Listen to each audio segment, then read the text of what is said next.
ইরে মাধব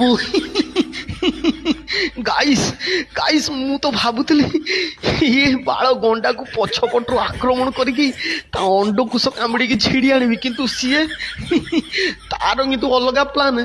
ନାହିଁ ତାର ଅସ୍ତ୍ର, ନାହିଁ ବନ୍ଧୁକ, ନାହିଁ ତଲବାର, ଗାଣ୍ଡି ପଟେ ହଗିକି ମତେ କରିଦେଲା ସାବାଡ଼। ମାଲୋ ଏ ଟିକେ ଫେସ୍ ୱାସ୍ ଦିଅରେ, ମୁଁ ଟିକେ ମୁହଁ ଧୋଇବି। ବାଳ କି ଗନ୍ଧ ବେ ବାଳ, ମୋ ନାକ ପଚିଗଲାରେ ବାଳ। ମତେ ଯାହା ଲାଗୁଛି ଏ ବାଳ ଗଣ୍ଡା 3 ଦିନ କାନ୍ତର ହେଲା ବାଳ ହଗତେ ଯାଇନାହିଁ। ବାଳ ଗୁହଟା ବି ପୁରା ନିଳିଆ ନିଳିଆ ଜାମୁ ଗୁହରକ ଗନ୍ଧ କରୁଛି। ମୋ ମୁହଁର ସ୍ପ୍ରେ କରିଦେଲା ବାଳ।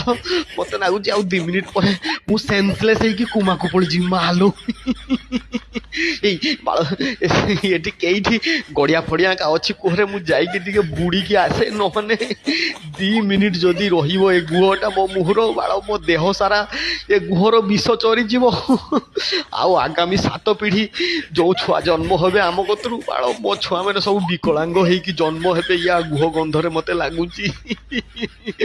ୟା ପାଇଁ ମୋ ପରିବାରର ଦୀପ ଲିଭିଯିବ। ବାଳ ରକ୍ଷା କର, ବାଳ ଟିକେ ପାଣି ଦିଅରେ, ମୋ ମୁହଁର ପାଣି ସ୍ପ୍ରେ କର, ନହେଲେ ବାଳ ମରିଯିମି। ବାଳ